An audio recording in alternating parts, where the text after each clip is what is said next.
All right, we are live, everybody. Welcome back to another episode of Let's Talk Lake County. I'm your host, David Rich. We have a couple of recurring guests on today. One, probably the most recurring, Alexandria, Keating, Sofiakis. Hello. How are you? Doing well. Hope everyone else doing good. And Morgan Coghill, who's been on the show once before, and they're both on today. And we're going to talk about data centers and the controversy thereof. So, okay, this is like nationwide, man. Like, I don't know about any other country, but like this, people are just not having it. And I try to be cautious with my research. I don't rely merely on public outcry for my data set when I go to analyze something. But of course, even if some of the facts aren't exactly correct in certain areas, I don't know. I'm not making that claim. I'm just saying, like, in case they aren't. I will still always advocate, like, look, if a local community doesn't want something in their community, right, wrong, or indifferent, then they shouldn't have to deal with it. That's it. That's just the democracy person in me. Like, it's your community, it's your home. You could be 100% wrong about your facts. If you don't want it, you don't want it, man. That's how it goes. So anyway, who wants to kick off the conversation? Morgan, go ahead. How about you? All right. Well, as you know, this whole data center nonsense this is not a new issue. This is, it's not like 10 years ago where nobody knew what a data center was or what it would involve or how it would affect the areas around it. And the problem with the T5 data center in Grays Lake is the transparency wasn't there. Nobody knows what's going into this thing. Is it Google Cloud holding your photos, or is it Palantir? Nobody knows that thing. And that's one aspect. Okay. And there's all sorts of other things that are wrapped up in it, from environmental impacts to electricity to water. A lot of this stuff has not been made very clear. Right. The argument is that the data center technology has advanced, right, and I would hope that it has, but all we have to go on is the words of the mayor and the trustees. And unfortunately, they've done a pretty bad job of communicating that. So, I'm part of an organization called the Lake County Data Center Opposition Coalition. And we've been raising money, and we've been raising awareness of this issue, because this thing's going to be gigantic. Yeah, it's 472 acres over. I can't remember how many square feet, but a 1.2 gigawatts. 10.1 million. 1.1 million. 10.1. 10.1. Thank you. Good. And it was a 1.2 gigawatt ComEd substation going in it. There are open questions about the water usage. Mm-hmm. They say one thing. History has proven different. Mm-hmm. Maybe they've gotten better at it. Now, Illinois, to be fair to Illinois, has a lot stricter guidelines on this stuff than does a place like Tennessee, where it's, you can put diesel generators or methane turbines outside, and it's like, well, it's black folks, so who cares? Right. And so right now we want to get transparency, and ideally we want to get this limited or stopped, because nobody wants this thing. It's easy for the town of Grays Lake. It's like, oh, okay, we can just develop this all at once, but that's not really where the people are, and they've done a bad job of communicating their logic on it. So I actually emailed Grays Lake Town Village Board a couple weeks ago, asking them to come on and talk about this. I haven't had a response, and I'm just thinking about. I was like driving around Grays Lake today. And I meant to go there to go in person, talk to him, and I guess I just forgot now that I think about it. So I'm gonna have to try to get there next week or something. Like, if I can bring my press pass in and say, hey, I have a show, you should come on and talk about it, because everybody's really mad. Okay, Alexandria, would you like to add any fuel to that? Yeah. Also, it's just very hard for me to see the long-term benefits of this as an investment at all. I mean, I know firsthand that I lost my dream job in the gaming industry. In part, I was specifically told AI is clipping us on multiple financial ends, and so we literally can't afford as many humans on our team as before. Your writing and all the concept art is great. We just literally can't afford as many people as we could before. Yeah, you could type into like a sufficiently powerful AI system. Hey, make me a video game that does this, this, and this, and exactly. You can make a movie exactly from AI. So AI it's is, yeah, it's intense for sure. yeah, so it's frustrating to hear them like constantly lie to my face when I'm at the village meetings and stuff like that. Oh, this is going to bring in jobs, really? Because I've lost mine because of this Well, thing, I and think more people are that's going to all, lose not to their defend jobs. it at all, Alexandria, but like that's always when they say, oh, we increased jobs by X amount. Well, how many jobs did you lose? They don't say the second part. Or they don't even qualify the kind of job that, generally like, oh, the unemployment is down 1%. Well, yeah, you added a bunch of like, low paying, jobs, like, that kind of thing. You got to watch out for those very generalized statistics. And first of all, and secondly, averages don't represent individuals. That's just a statistical fact. And so many people don't like, oh, look, the GDP is up. Well, I haven't noticed anything personally in my life. Mm-hmm. Okay, my life still is, I'm still suffering to buy stuff and blah, blah, blah. So because averages, unless the average is 100%, it cannot represent every individual in that statistical group. So, okay, yeah. So I did look it up. Speaking of Chat GPT and AI, I did look up something. And I will go in saying this. This comes from T5. Keep that in mind.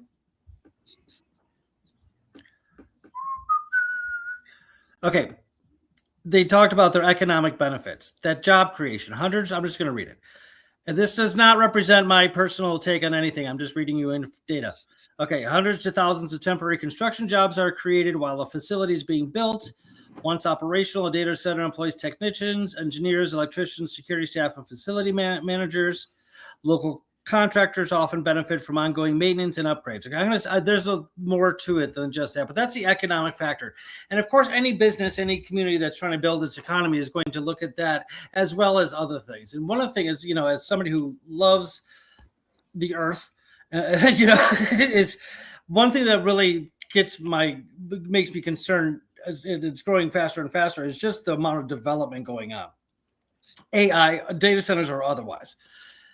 Just tearing up the earth, destroying bajillions of ecosystems. You know how important ecosystems are? Like a certain like set of like microbes can do an awful lot of stuff for an ecosystem. And we're just like, tear it up. Morgan, that big, huge mound of dirt on like, what is it? 137 and I don't know, 83. You know what I'm talking about? Yeah. What is that? You know what that is? Is that all the topsoil from the developers? I think so, because now T5 has bought property south of Peterson Road. Yes, right. As well. So I think that might very well be just the it's ugly, it's disgusting. It's got to be a testament to something obnoxious, like digging up the earth. As a professional gardener around here too, like, I have had plenty of clients that have had issues just growing simple plants in their soil because the soil sucks. Because the developers come in and take off the good topsoil and then build their houses. And maybe like they have to, as far as like the solidity of the structure of the houses, I don't know. But it's doing a lot of damage. So then you got to use, I don't personally, but a lot of gardens will use like synthesized, fertilizers and crap like that, and round up to get rid of weeds. I mean, it's a cyclical systemic mess. Okay. So that's one of my biggest concerns about the data centers is that it's just like you were saying, Morgan, is how huge it is, how much land it's going to use. You're just going to tear the crap out. Dude, it's not literally across the street from me, but it's across the subdivision I live in. I live in Saddlebrook. Oh, you live in okay. So this is right across on Allegheny, right? Across from Saddlebrook. I might not hear the hum, but people in the other areas of Saddlebrook will hear the hum, and that's annoying enough in and of itself. It's just this persistent, constant, unwavering hum, bzzz, all day, every day, all night, every night. Come on. And my son plays soccer. Their home field is Allegheny Park. Yep. And since they started, leveling the land, the wind is blowing the wrong direction. You're getting grit in your face. It's not great. And loose topsoil and winds is what caused the Dust Bowl. Exactly. You know what? You think we didn't learn our lessons from then? Yeah, right. No, and another thing which I'm not really understanding is, so the rumor is that a lot of the tax benefit will go to places like Mundelein High School, Fremont Township. Yeah, that's on here too. That it does a lot of tax advantages but go ahead. But But interestingly, the Lake County Board, in large part due to the pressure that we put on them, they put a moratorium on it in unincorporated areas. Mundelein town village government is feigning ignorance about this. It seems like the surrounding areas and the other electeds were thinking, oh, this will slide through, and now they're leaving everybody in Grays Lake holding the bag, and they're all either silent or pretending that they never supported it.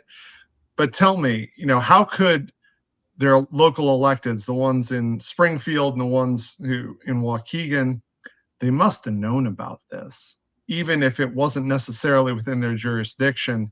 And now Grays Lake is standing alone against all of this. How come, come out either for it or against it? Lake County Board came out against it. Right. Fair enough. What about the local electeds? What are they? So I might have an explanation for that. I don't know, because I don't know the specifics of these areas, but I was listening to an interview today driving around on NPR with a gentleman who seemed to know a great deal about data centers in local municipalities. And he said that sometimes, probably maybe a lot of times, that these AI data center companies make locally elected officials sign NDAs, non-disclosure agreements, so that they're not allowed to talk about it. Now, he said it might not even be for like malign, malicious, like we're hiding something reasons, but it certainly looks like you have something to hide if you're not coming out and talking about it. It does, but what about the state senators and the representatives? Were they signed on to this? How come they have been? I hope not. I can point out one of them that had a hand in this, either knowingly or not, which is that I know Mary Edley Allen was part of the people that voted for the tax break for AI data centers that invited them to come into our state in the first place. That Pritzker is now frozen. So, so where is she on? She hasn't said anything about T5 yet, so still waiting to hear on that front. I mean, come on, guys. Show some courage. Either you're for it or against it. Pick one. I don't think it's appropriate. I'm not saying it should necessarily be made illegal. I don't know, but for any politician to sign an NDA about something that is that has to do with the general public that you represent, you can't. That's not okay. That you're, as an elected politician, that you're not going to speak on something. That's not okay. Maybe a criminal case, I don't know, or something like that, like a murder, I don't know, but something like this is not that. So that was concerning to hear today, for sure. That might might not. They might just be cowards. I just of their own volition. I have no idea, and why they're not speaking. I don't know. And they didn't help their credibility at all by pulling their stunt with the unions, where they just so happened to, less than like 24 hours or so before the actual town hall meeting, they changed the public comment time from 3 minutes to 2 minutes, and all the union people that decided to speak just so happen to have pre-written things to read from that fit into exactly 2 minutes. And nothing suspicious there. I totally trust the village board has people's best interests in their heart. Yeah, right. Why don't they just do a referendum? I don't want to know why there aren't more referendums. I have my suspicions, and since I'm third party, I feel a little bit more leeway to say this. I think it's because most of them are getting kickbacks from this, either directly or indirectly. I mean, just look at their careers. You've got one that's part of a smart infrastructure academy who uses AI heavily in all of their training and stuff like that. You've got another guy who works for a construction industry place, and then another guy who oversees a team of engineers that develop hydraulic control valve systems and technologies. Right. So, wow. Yeah, there could be a lot of backroom deals, handshakes, and stuff like that. As a a village representative, I still own a local hardware store. So yeah, bring it in and just buy all the screws and everything from my store, or whatever. I don't know. Again, this is all speculation, folks. But okay, so local tax, like that's on here too. Is large data centers can generate millions of dollars annually in property and business taxes. Because they require relatively few public services, such as schools or emergency services, because they don't have that many employees. They don't have like public tours and stuff like that. So like injury rates go down. They can produce a favorable tax balance for many communities. Here's the thing, though. They're arguing out of both sides of their mouth, because they're saying, oh, these things are going to be very self-sufficient, but also they're going to bring in a bunch of jobs. You can't have both. Like, if it's going to bring in hundreds and not hundreds, like over 1,000 jobs, then it's not that self-sufficient, then is it? You know what I I'm see. saying? Okay. Well, For the all the other thousands of arguments and jobs stuff thing, I like think that. that's the building. That's the construction of it. That's why No, they said hundreds of thousands of jobs. I read somewhere that this one was proposed to bring in, like, somebody said 1,000 that was advocating for it. I'm for like, the people that actually that's work in the center impossible. after it's built. Okay. Okay. I'd heard between 1,000 and 1,600. I'm like, But that's not possible. I don't believe that. but the thing about this particular data center is that not sure they have any clients yet. They have a billboard or had a billboard up by O'Hare. They're trying to get clients and sort of, if you build it, they will come kind of thing. We don't necessarily know who our neighbors are going to be in there. Now, is it going to be Palantir? Is it just going to be, your Google Drive with your pictures, as a server farm? Or we don't know, and that's separate from all of the construction and the environmental concerns. It's like, no, we don't want Palantir or freaking OpenAI or Anthropic for, in for here. the viewers' sake, what is Palantir? Palantir is like, this colossus that is, the master of surveillance. They have their hands in all sorts of pies. They're working with Israeli intelligence, mass surveillance in the U.S. I don't know if they're doing the flock cameras, but they're associated somehow. We don't want them here. Right. It needs to be open and transparent, and I think the Grays Lake board and the mayor would do well to be much more open about what the process was, how they came to this decision, and the concrete reasons why they think it's a good idea. Don't just, not generalities, say, all right, if we do X, we're going to get Y, and this is what it means for the community. I think that's a perfectly fair request.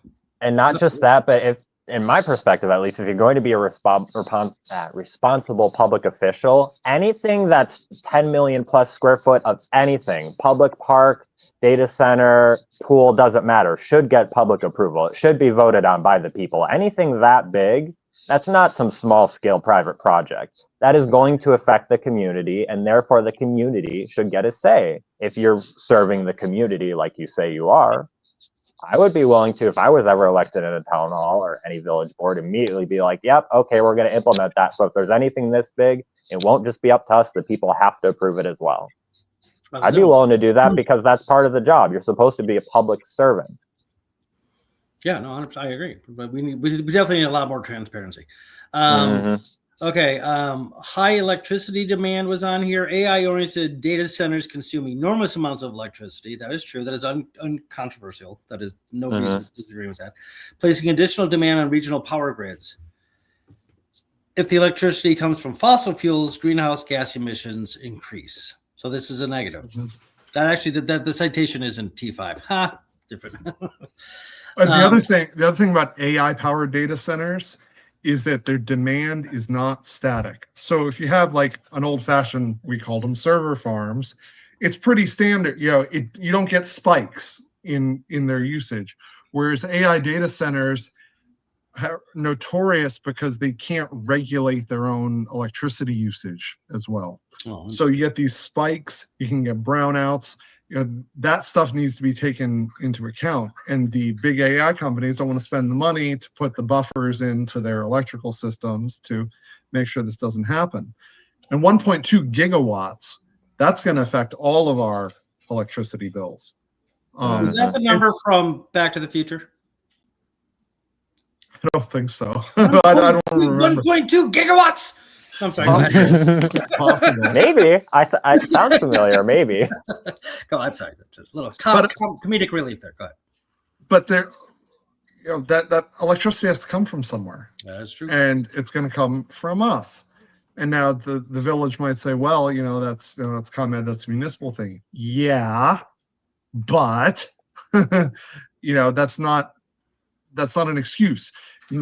This is going to affect everyone. Just as an example, we put solar panels on our house last year. Good. Yeah, we saw our electricity bills go down. However, we still have to pull from the grid at night, or if we're running the air conditioner or whatever. The delivery charges are more than the electricity charges, and you still pay the delivery charges, even though we are exporting power back to the grid from our solar panels, especially this time of year.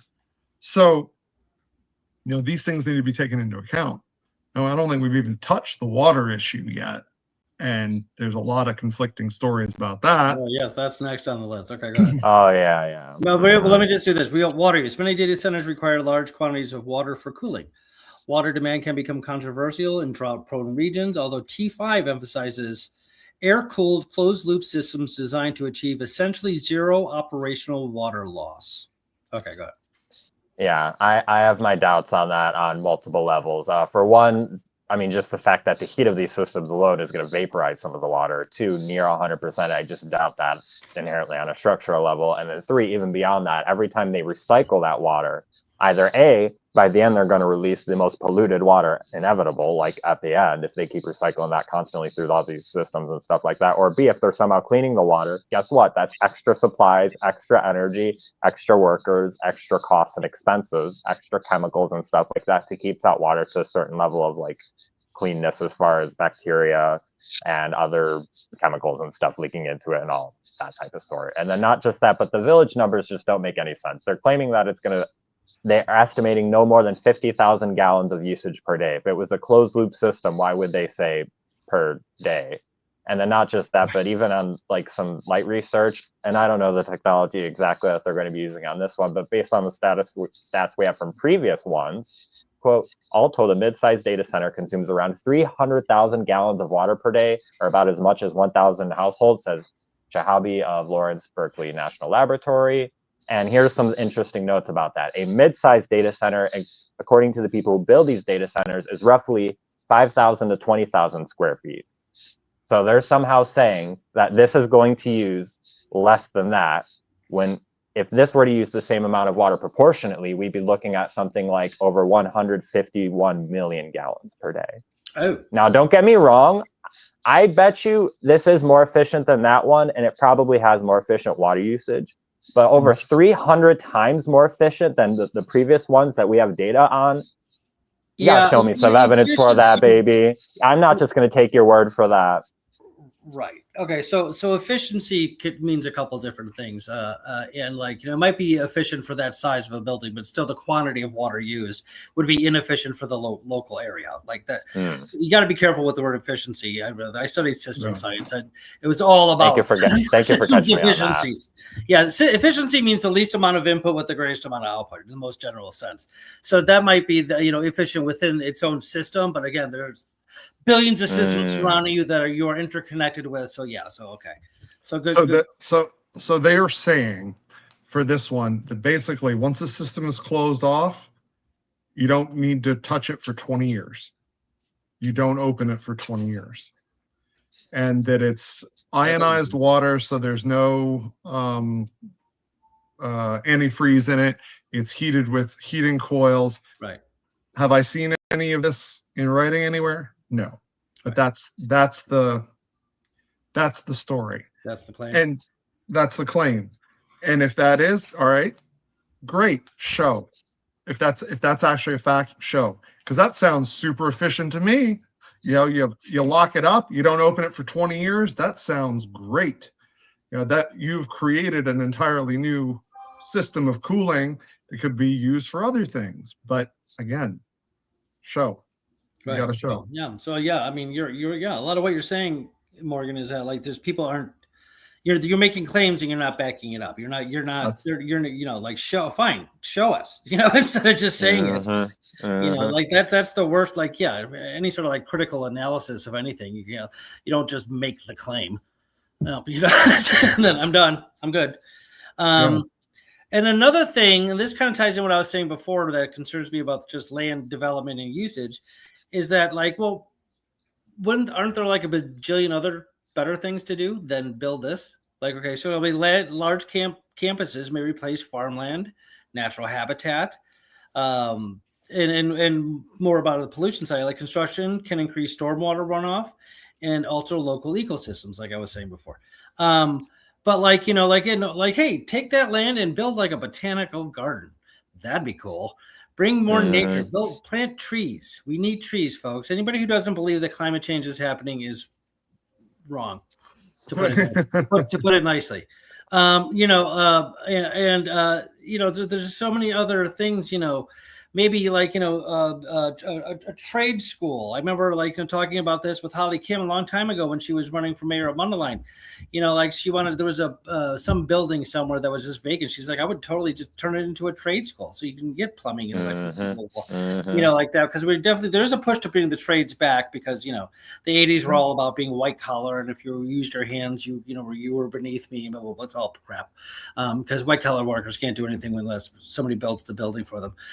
But I'm just spitballing here. But I'm just saying that, why does it have to be this? Is this really as advantageous? Let's say, just to stick with economic issues, you really can't think of a better idea, even merely economically, than a data center.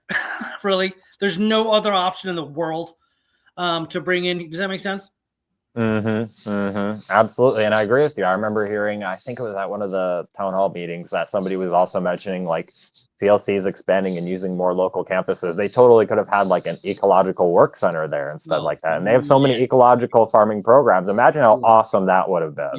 Beautiful. I love that. Yeah. Expand, local schools, or bring just the University of Illinois, Chicago, or even Urbana-Champaign have a massive, highly credible agricultural department.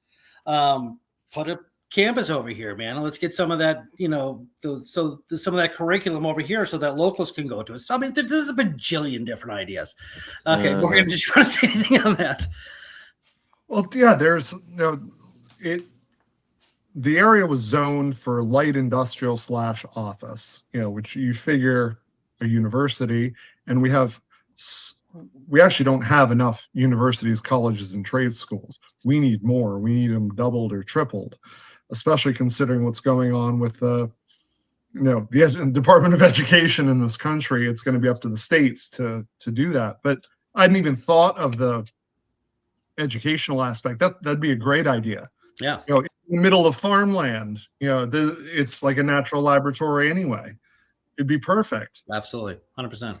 And there's a green movement going on, even in commercial farming. There's a no-till movement going on because they realized that tilling was just destroying things, and there's a different way of doing it, of getting the soil softened enough that you can plant without destroying the ecosystems and the entire microbial network there. So things like that. So put a center to push that movement forward more, whether it be the universities or whomever, private companies or both. I don't know. You can make a mall of just eco-friendly stuff. That'd be cool. There's just a bajillion other ideas. I mean, it's just this data centers thing. It just reminds me of the Industrial Revolution when it first kicked off. And I'm not morally opposed to AI. Obviously, we need to watch it. I mean, I think ChatGPT is pretty damn cool, to be honest with you. But I have the same concerns that anybody else does. But it's just so massive, this AI revolution, and it's just so overbearing, and it's so controversial. It's going to take away jobs, and it's going to do all sorts of other bad things, like the Industrial Revolution that, again, I like, I like my electric guitar and I like my TV, and I get it. But hopefully we have gathered some more wisdom since then. And we'll see what the legislators do, because at the end of the day, it's their decision. Right? They're the ones that got to do it or not do it. I worry we're at risk of how there was an increase of species that went extinct during the Industrial Revolution. I'm worried that there's the same thing here. I'm fairly confident, not to assume, but I have some significant concerns, shall we say, that they didn't do their serious research when it comes to all their endangered species and stuff like that. For example, have either of y'all heard of a whooping crane before? Yeah. Have you, Morgan? Yes, of course. Mm-hmm. Okay. Well, maybe not the greatest example. They went from as few as 10 to a couple hundred, and they're still less than 1,000. We're right along their flight path. They love to hang out in Wisconsin and a little bit in Illinois, a little bit on occasion. And their wetlands are being under attack by the Trump administration for revoking all their rights about that. Wisconsin's proposing a sandhill crane hunting season, and given the fact that in Louisiana just this year, multiple whooping cranes have been killed on accident by hunters that mistake their identity, that means multiple are going to be killed inevitably in Wisconsin when they pass that hunting season. Hopefully they don't, but unfortunately it's looking like they're going to. And then you add on this giant data center with the heat, the noise, just the pure ground coverage and cement and everything like that. And the fact that their current population is stagnating, they're not growing or declining, they're going to start declining if we don't take this seriously. And that's just one species I looked into. Oh, yeah, no. Go ahead. Sorry. And so why would you even hunt sandhill cranes? And I would think that for taxidermy or what? Because I don't. I've never heard of that as a cuisine. Yeah. I mean, oddly enough, there are some weird people that keep memeing about it being the ribeye in the sky. So I guess some people do eat it. That's kind of weird and immoral to me, especially because, vegan. So I'm very biased in that regard. But then also the argument for the Wisconsin people who want this is that they're eating too much of the crop and their population is not endangered anymore, the sandhill cranes, which is true that their population isn't endangered anymore. But just because they're not endangered doesn't mean you should feel the need to hunt them on a personal level. And then two, given all the concerns about other endangered species that look much like them, maybe it's best not to, just saying. Ribeye in the sky, does anyone actually say that? Oh my gosh, hundreds of people said that in the comment section when there were arguments about this when it was first proposed, because I was in those comment sections right away being like, guys, can you maybe not make it sound so delicious? That's interesting. We're losing species probably daily across the globe. There's bajillions and bajillions and bajillions of species. Don't get me wrong, but yeah, it's the rate of extinction. The rate is going to it's almost linear. That's definitely concerning for sure. Morgan, do you mind if I ask how old you are? 46. 46. Okay, so we're 10 years apart. Do you remember dragonflies? Yeah, of course. When was the last time you saw one? I don't need an exact date. When was the last time you saw one? I saw one in a forest preserve in Riverwoods last week. But one. I thought it was weird. It is weird because I never see them around here.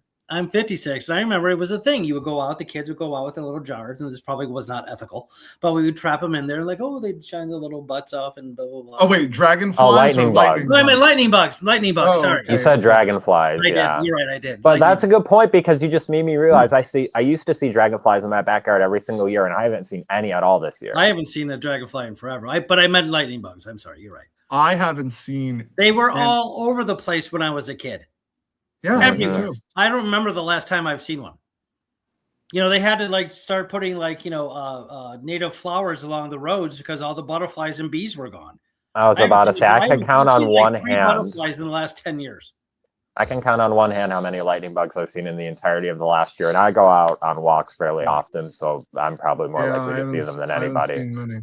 I did see one about a week ago when I was walking back home. Oh gosh, I go to Grays Lake so many times I don't even remember, but I was walking all the way home from Grays Lake to where I live, and I saw one along the path right by on the other side of 120. It was really nice. Oh, they're awesome. I love them.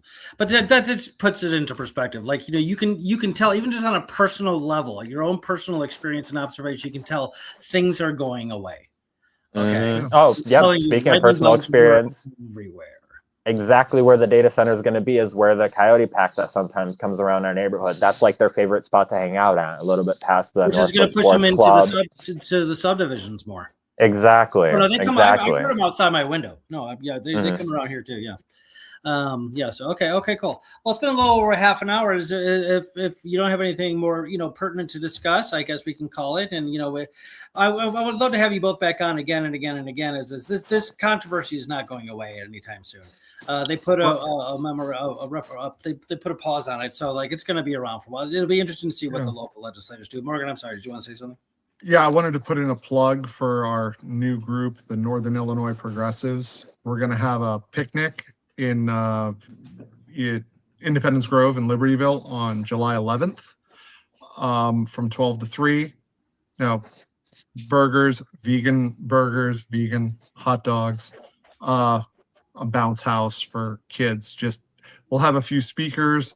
They'll address things like this and just other. Our job is to take the Democratic Party in Lake County and drag it kicking and screaming into the 21st century. Well, that's you heard about the primaries in New York? Yes, I did. And let's stick around after I end the stream, and then let's chat a little bit about that. My plug at the end is exactly 1 week afterwards. On July 18th, Lake County Greens are hosting the protest in Grays Lake. There's going to be a national day of protest. Every city, every township is trying to have one. So we figured since nobody had started one for Grays Lake yet, we would be early on it because we all collectively hate the data center proposal anyway. So. Yeah, I'm going to try. If it just pops into your head anytime in the near future, text me. Go to Grays Lake Village Hall. Just because, I had a list of things to do today. I was in Grays Lake, and I just forgot. So please, I will not be offended. I won't be like, how dare you tell me what to do or anything like that. Just remind me. So, okay. Thank you both for coming on and talking about this extremely important issue. And it's just going to get hotter and hotter and hotter and more heated and more heated. Like it is, nobody seems to be wanting this stuff. So, okay, cool. Thank you everybody for tuning in to Let's Talk Lake County. I'm your host, David Rich. Till next time, keep talking. Hold on. Bye, guys. Oh, you're saying goodbye to them. Take care, folks.